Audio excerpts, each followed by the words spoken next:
get this out of the way. We talk about, I talk about the liberal left. I talk about the shit that the left is doing. I also did a show where I talked about how it appears that we as black people seem to always want the criminal to be free. It doesn't seem like we want to deal with the real, true individuals who have had injustice served against them, who have been done wrong, who have been slighted, who have had their lives taken, who've been abused, who've been misused. All of these people should have a voice. But it appears that these people don't get a voice amongst blacks. The people that get the most voice amongst blacks, you guessed it, individuals who do nothing but destroy the black community.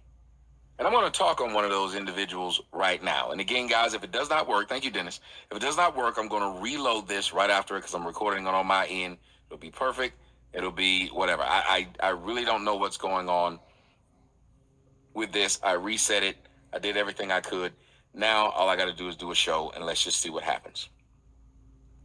But you have a situation where there's this young man by the name of Daunte Wright. Daunte Wright is accused of choking and robbing women at gunpoint. But what we've been talking about all week is how Daunte Wright was in a car, pulled over by the police. The police tried to talk to him.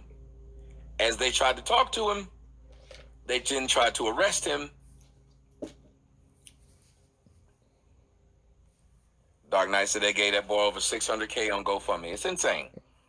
$600,000 for a man who I will let you know was worth way more in his death than he would have ever been worth in his life. Thank you, Dennis, for coming to join us. A man that was worth way more in his death than he would have ever been worth alive. $600,000 is more money than he would have ever made in his lifetime. $600,000 is something that you could take a look at and say how insane it is that an American public would have decided to give him that type of money. Somebody said he was a high school dropout. Yes, he was. There's several things about this man that don't fit. This is not his first time, as Doc Evans said, running from the police, believing that it's his job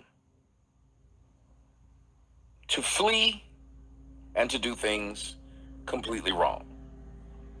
Now, I don't mean to hurt anybody's feelings, and I'm tired of people saying you should not bring up these things when they are indeed facts. They are indeed, ladies and gentlemen, they are indeed facts. Here's a fact of Daunte Wright, the 20-year-old black man who was shot by police officers in Minnesota suburb. This past Sunday afternoon, he had a warrant, an open warrant, for his arrest.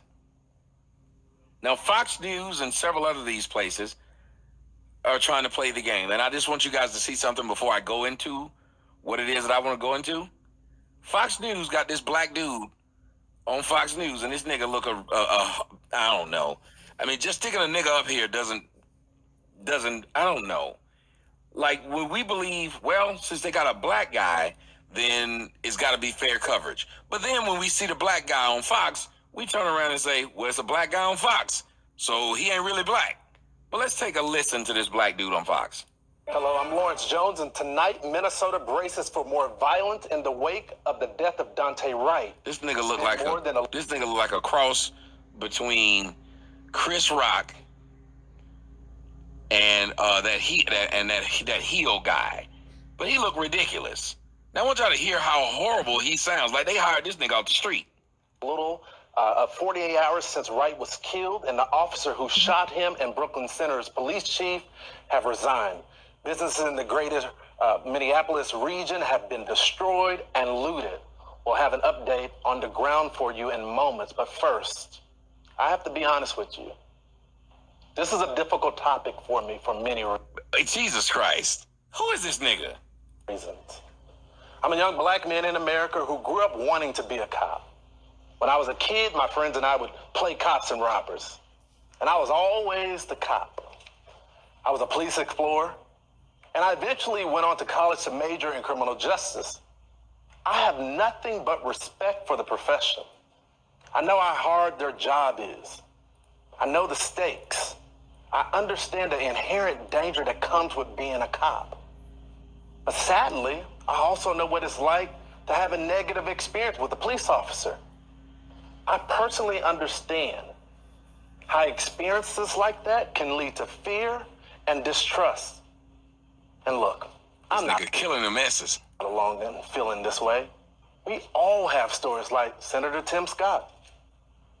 I recall walking into an office building